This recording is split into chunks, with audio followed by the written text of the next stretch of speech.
Hey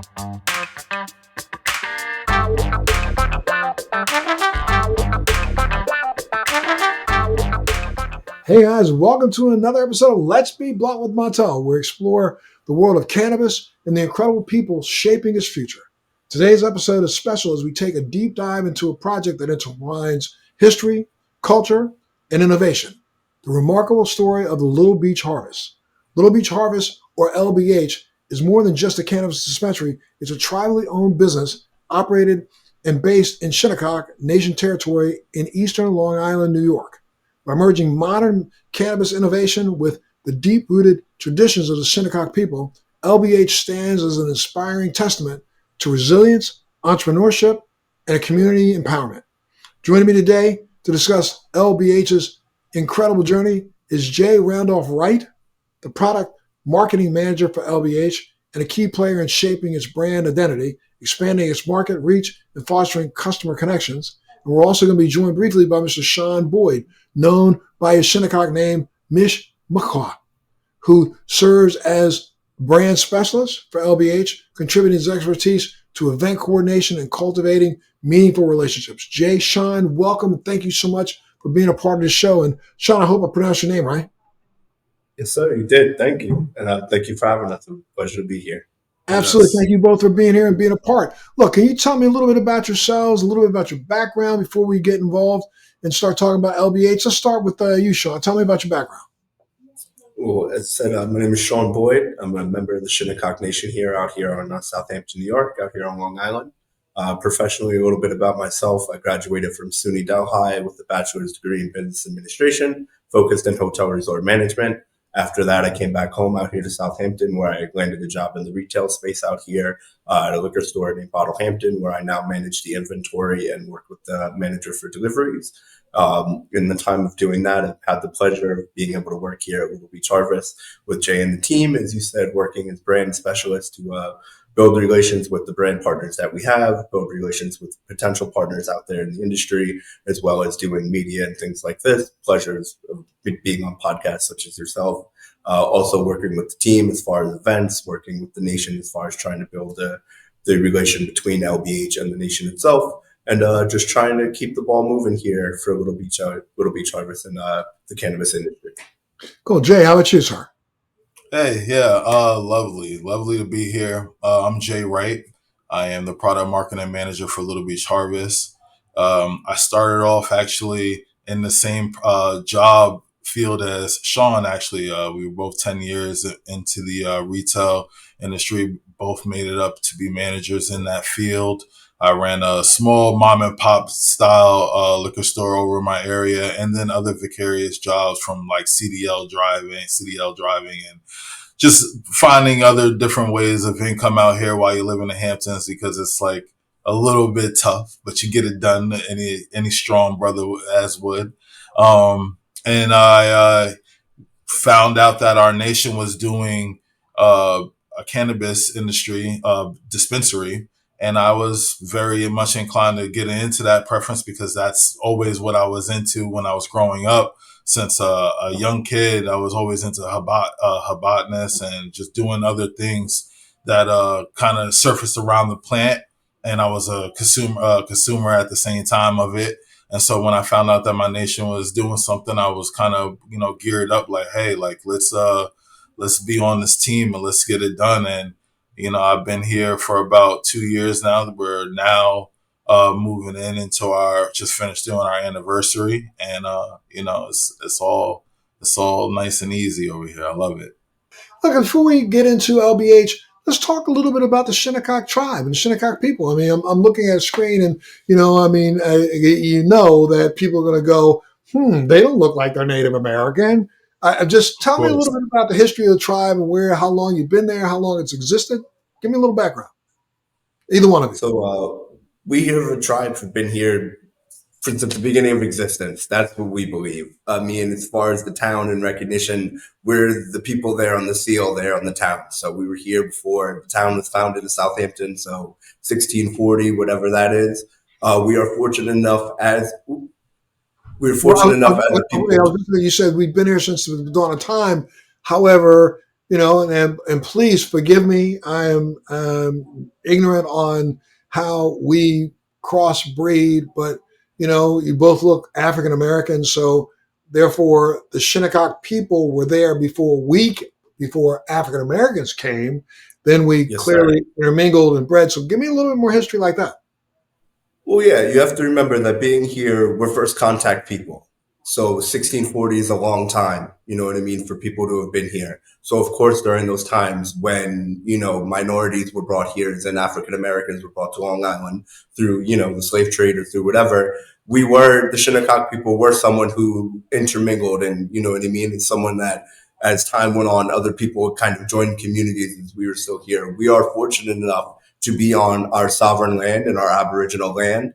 Yes, we are, tightly more confined onto our territory itself, but we have always been here on Long Island, which is something that unfortunately a lot of other tribes cannot say. A lot of us were moved from one place to another and relocated on the territories that they are now standing on. But we have fortunately been here from the beginning. So what you're seeing is the resilience of a people. What you're seeing is a mixture of bloodlines. What you're seeing is a long-standing, almost tradition of just being here and being a Shinnecock people. We may not look at what people see as the traditional Native American, because again, this was long before they were taking pictures of what the traditional Native American looked like. This is, a face of the Shinnecock people, and we are a diverse-looking people, but we are Shinnecock and we are Native nonetheless. And about how big is the tribe, or how big is the tribe? Can I ask? Jay?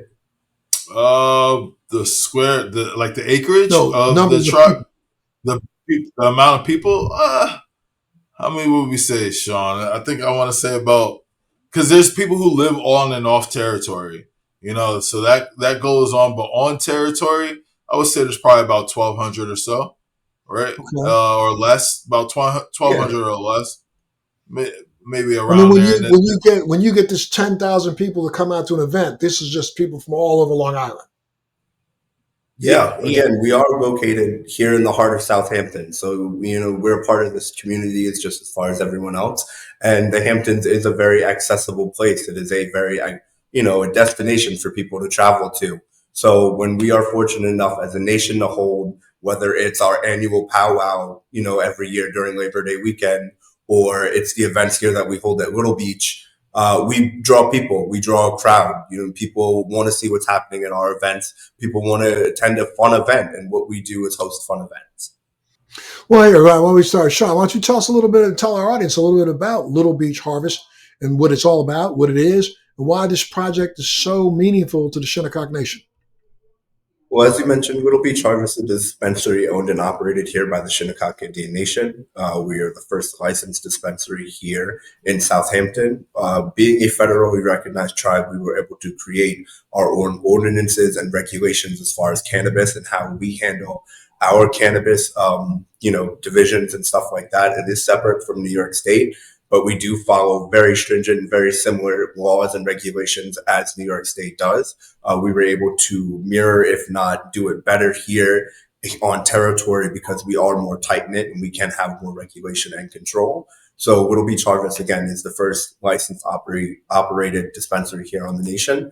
And it's a big thing for us. It took a long time for the tribe to be able to agree on an ordinance, to be able to vote on an ordinance, for us to be able to move all this forward. When we originally, as a tribe, started this project, it was under the medical laws and regulations, because that's what it was here in New York at the time. This project we've been operational for 2 years. It's been almost 8 years, 10 years in the making, as far as legislation, as far as ordinance, as far as infrastructure, as far as getting this agreed upon.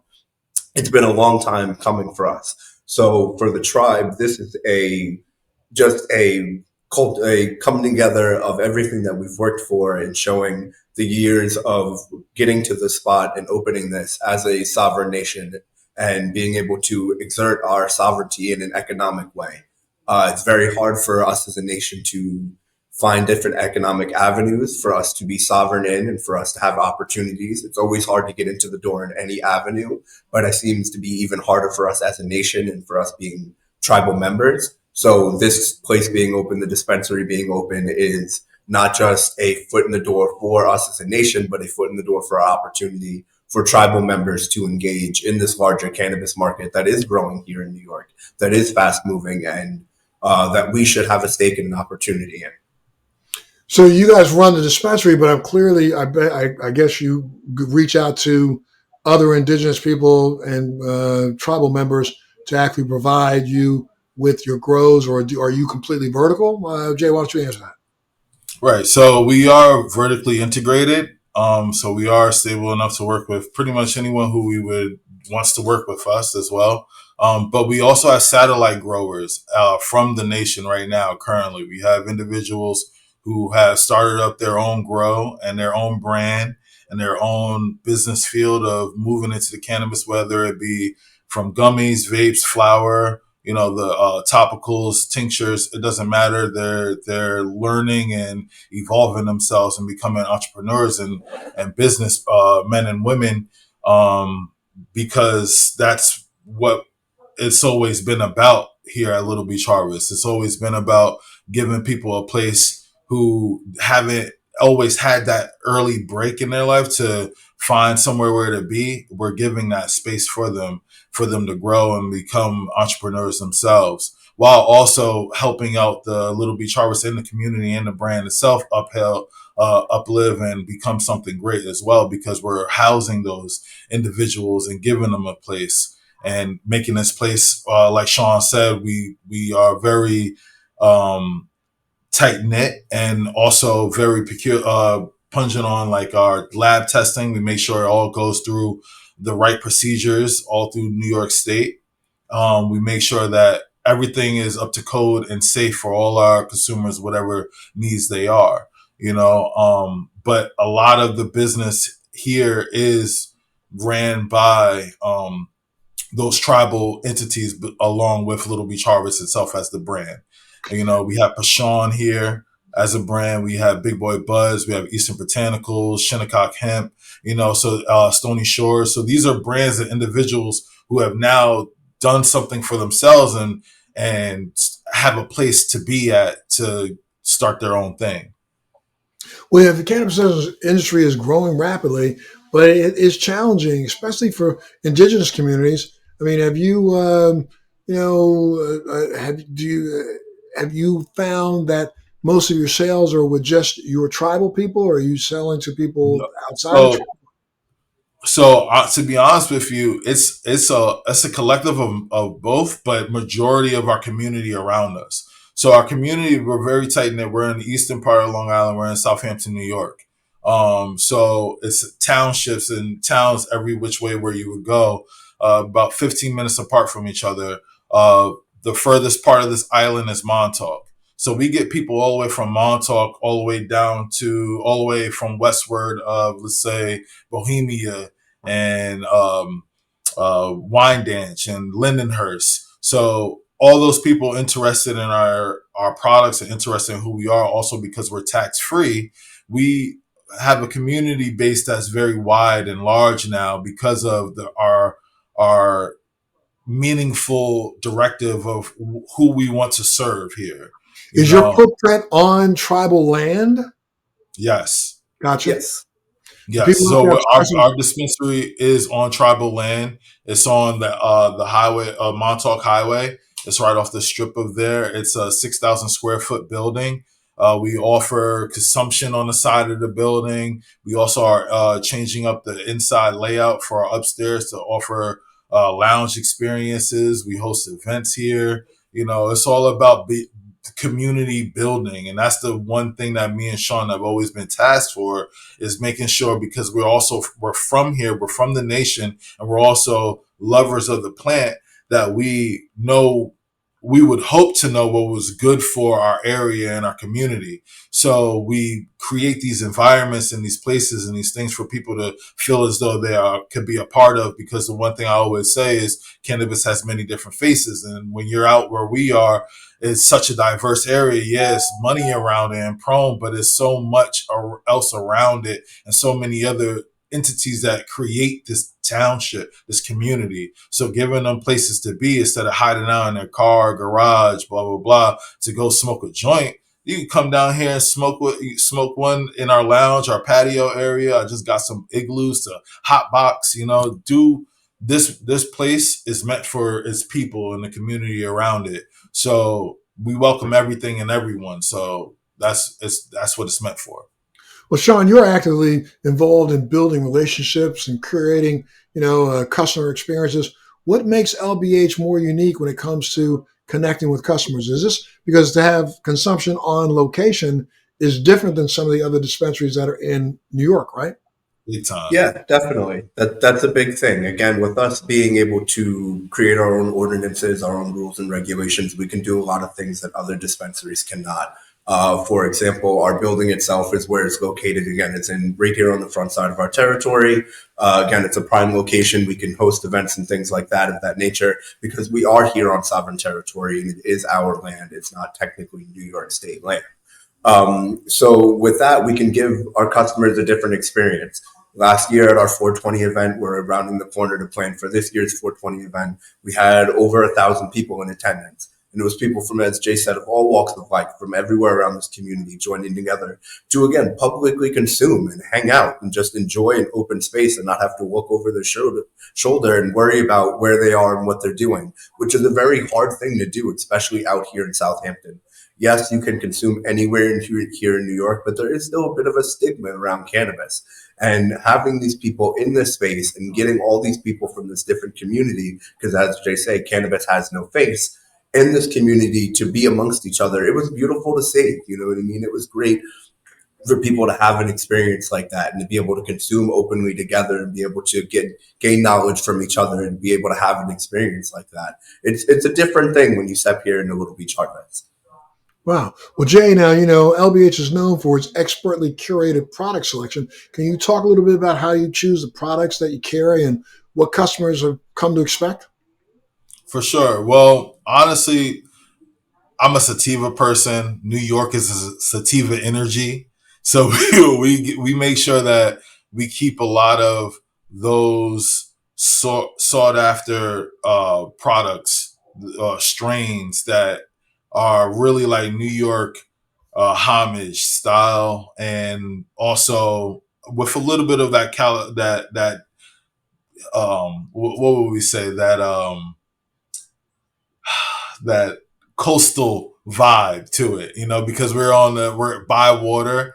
So everything is intentional with the products that we pick and what we have. I like to have a lot of people ask for something uplifting or things to help them go to sleep at night, because a lot of our demographic is at this point, because where we're at locally, our demographic is about that 45 and up. So a lot of them want to relax. A lot of them want to be able to chill, had a long day. And then the other half, they want to be up because they like to smoke and do things throughout their daytime, which is understandable. And I'm that person. So I kind of like to keep both of those aspects in line with us.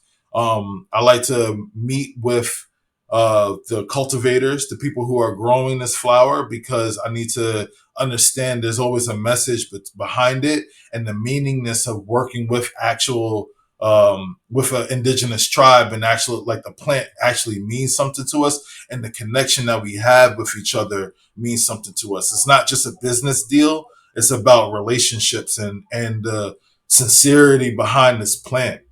So a lot of the things behind it is me looking to understand what the daily psyche of what this consumer might actually need and what's going to help them, opposed to what's going to turn over faster in dollars. Because really it's about what helps our community, give them something that they could trust. So I like to just meet up with the growers, and I hand select those ones that are the higher tiers from like 18 to 30. And then I would have my lower tier stuff that basically helps the people who are just trying to still relax throughout their day, but still be functional. Sure thing. Well, here, before we go any further, go ahead and give out some stats. Where can people go if they want to hear more information, either one of you? So right now you can find us on Little Beach Harvest on Instagram. It is at Little Beach Harvest, just all together.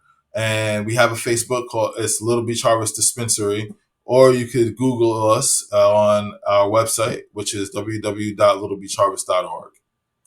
Well, And I then love the for a fact. personal account, I have my Stony Shores. You can follow me that on there. Gotcha. Well, I mean, I love the fact that Little Beach Harvest is committed to giving back. I mean, Jay, tell me a little bit about, how Little Beach Harvest supports the entire Shinnecock community. Absolutely. Absolutely. Yeah, we actually do a quarterly thing to where we give 4% back to the nation. Everything that's taken in all sales fees or everything like that. We're like I said, we're tax exempt, but the money that we do earn is collected and a portion of that is given back to the nation on a quarterly basis. So we're making sure that we're doing something and still giving back to the nation and making sure they are whatever needs is met, that they can find that with us, that we're also not just here to employ Shinnecock staff, because we do have Shinnecock staff amongst us, but not only give them that job to where they can work, but they can have product in, or they could just also collect and reap the benefit of just being of an indigenous descent. Well, tell me a little bit, either one of you, tell me a little bit about where you think LBH is going to go from here. I mean, this is a fledgling industry. We're just getting warmed up. So, I mean, what are your sights for the future? The sky is the limit, honestly, no pun intended, with cannabis and with LBH. Where we're at right now, we're in such a great area, great spot of just ideas flowing. A lot of people, a lot of class people want to work with us. We want to do things where we give these event spaces for people to have activations and be a part of something. We want to take the brand, not only Little Beach Harvest flower dispensary, as vapes, as gummies. We want to take that into the outside market as well, or to other indigenous tribes. We want to distribute. We want to help and bridge the gap that other Native American tribes may not have that accessibility to, as what we were talking about before, because it is so hard in other nations and other tribes to find that outreach, to find a reputable or somebody that you could trust, another nation you could trust to help guide you and be there with you, that's already kind of stepped into this limelight of being into the cannabis industry and kind of show you the ropes, or at least even help you with product because you can't find any. So we want to work on our distributing. We want to get that out there. We want to work on our delivery service that we're working on. And our events, like I said, we have our 420 thing that we have going on right now, where we'll do, we have the High Tide. I'm calling it the High Tide Cannafest. And so it'll be April 19th and April 20th. And right now, I want to make it's a fest that we're doing here with Dave East, Funk Flex. We have other brands, cannabis brands, that's going to be a part of that as well. But I want to turn that into a festival. I want us to have a yearly festival on our territory that we're already doing as well. We have a festival that takes place on our tribe that had over 10,000 people. So I plan on taking that and putting that entity out there as well, and just growing, giving people some. You said you were talking about the delivery service. Do you get to deliver off the reservation, off your tribal lands? Yes. You do? And yep. And we also have a drive-through at our building as well. Yeah. So, but it's interesting that you are governed by tribal law and not federal law, right? Yeah, we are governed by Shinnecock ordinances due to the fact that we are a federally recognized tribe. Right. So the federally recognized government gives us the authority to create our own ordinances within certain limitations or statutes. But we have more free range to do what we will. It's interesting because, I mean, as I think about this, do you get to send product across state lines to other tribal locations? Can you do that? If they're part of a tribal trade agreement, we're allowed to work with them on the business side. Wow, very, very interesting. And again, do people have to go through any special steps to if, let's say I'm not a tribal member, but I want to come out and shop at your place, do I have to go through anything in particular to make sure that's okay for me to do? You just pull up, Absolutely and not. as long as you have a valid identification, some sort of a valid identification, you scan it as through any other dispensary on the island. It's 21 and older. You scan the ID, it goes into the system, but the system does not leak out to anywhere else. It's just wholly for our database to know, your repeated customer and what do you like to shop for and things like that. And then it's an open playing field. You'll be greeted by our bud tenders who are the greatest out here. They know cannabis very well. They're very educated on it, and they're here to help you. They're adored by a lot of the area. We get great reviews about our bud tenders. It's crazy. I love it though. It's all the run of the mill. We have display cases that show you tons of products that we have, and it's just as in any other dispensary, but very, very much more nicer and more 420 friendly. With like how we were saying, we're allowing people to consume on site. It's very interesting though, but the fact that you are not constrained by federal law, but constrained only by Right. tribal law, as you watch what's going on in the rest of the nation from a federal standpoint. I mean, they're talking about descheduling, not descheduling, but actually rescheduling.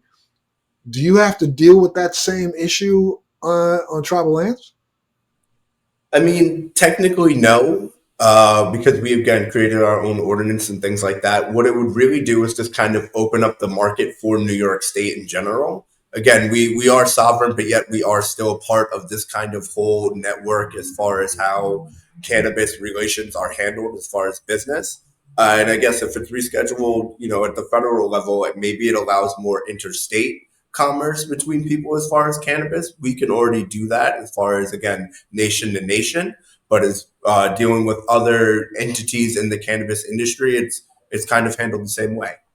Can you provide your products that are Shinnecock Nation kinds of products? Can you put them in other dispensaries that aren't part of the nation? Yeah, Right like now, sorry, Sean. We could send our products to other places, other entities, as long as they would accept them. And as long as you meet the requirements for, I guess, non-tribal nation dispensaries. Correct. Wow. And what kind of changes do you hope that you can inspire, not only, when it comes to, because clearly if you're getting 10,000 people at some of your events, you're doing way better than a lot of other cannabis entities, I think, in the state of New York. I mean, do you think that you can kind of lead the way or have people at least be inspired by what you're doing? I think that we definitely can inspire a lot of people. I think that we have a lot of eyes on us as far as the industry now and what we're doing. We have been partnered with and done events with the Long Island Cannabis Coalition, who does a lot of tight work with the legislation here in New York and the other dispensaries and the people on the New York State side. And they recognize the work that we're doing. You know what I mean? They want to work with us. They want for us to be able to do business with them. It comes down to kind of almost on a political side on whereas the New York State OCM will recognize our licenses and allow us to do more business openly. Again, we can do business, but there's always the New York State always wants something out of it. They always want their hands in it. They always want tax money, and they're not going to get money from us. And that's where they're iffy about allowing us to do business. But as far as we're concerned, we operate at the same level as anyone here in New York State, as far as standards, as far as regulations, as far as our product. And we're just excited for anyone who's willing to do business with us to do business with us. And if your product is off tribal lands and in another dispensary, then it is taxed. Yeah, I mean, technically, they would be getting the tax dollars through those business sales. So at that end, we don't see where the confrontation is. We're hoping that, again, as we continue to just do what we're doing here at Little Beach Harvest and to show the example that we are here for what, native cannabis industry can be, we're proud to be that example. And we're proud to keep continuing to do this work to hopefully be able to open the doors to do more business with New York State entities. One more time, give them the stats of where they can go to get more information. Either one of you. You can find us on Instagram, Little Beach Harvest. You can find us on Facebook, Little Beach Harvest Dispensary, and then you could also Google us at www.littlebeachharvest.org. Great. And if you had to look ahead, put a crystal ball on. Tell me what it looks like in 5 years for LBH. Oh man, expansion 5 years from now. Yeah. Yeah. Expand. We want 5 years from now. I see us. We have, like I said, this is a 6,000 square foot building. On the side of the building, we have space to grow. For us to have our own cultivation sites for Little Beach Harvest itself, hold distribution and manufacturing in place for employed Shinnecock members. I want to have a lounge area for us for when we want to just show and host concerts, events for people. Tons of stuff, man. The world is our oyster, honestly. Again, wow. My goodness. Thank you so much, both of you, for being here and sharing the story. I mean, it's really inspirational, and I applaud you on being able to do something that, has a whole community backing, and your, community outreach, and you're also, sharing with your community. Unbelievable. And I wish you well and wish you the best. At any point in time you want to come back and talk to us, tell us about how you're making some other strides and inroads, let us know for sure. Okay. Thank you. Maybe next year, we saw that you did a 420 podcast with Method Man. Maybe next year you can come out for our event and you can do your podcast here for the 420 special that we're doing. Well, that's we'll keep that in mind. I'll make sure I reach out to our team and see if we can pull that off for you. Okay. That'd be awesome. That'd be amazing. Absolutely. Thank you guys so much. And again, reach out to us if you got anything that's changing. We've given out the stats enough for people to understand it and recognize it, but much success. Take care of the family of yours and, keep doing what you're doing. Okay. Appreciate you. Absolutely. Appreciate you guys for your time, sir. You take care of yourselves. Be well. And you keep tuning in to Let's Be Blunt with Montel. Thanks for joining me on Let's Be Blunt with Montel. Please make sure you're subscribed and hit the bell to be notified when new episodes post each week. We'd love to hear your feedback also, so please send us your comments. Military Makeover is so grateful for the support of Purple Heart Homes, a nonprofit organization that rebuilds and transforms the homes for our veterans. Our heroes come home with sacrifices most of us can't imagine. As a veteran myself, I've been there and founded Purple Heart Homes to help. When I tell the story of Purple Heart Homes, it's the freedom to not have to depend on somebody else to do the simple everyday things in life. Visit phhusa.org/makeover to learn how you can help.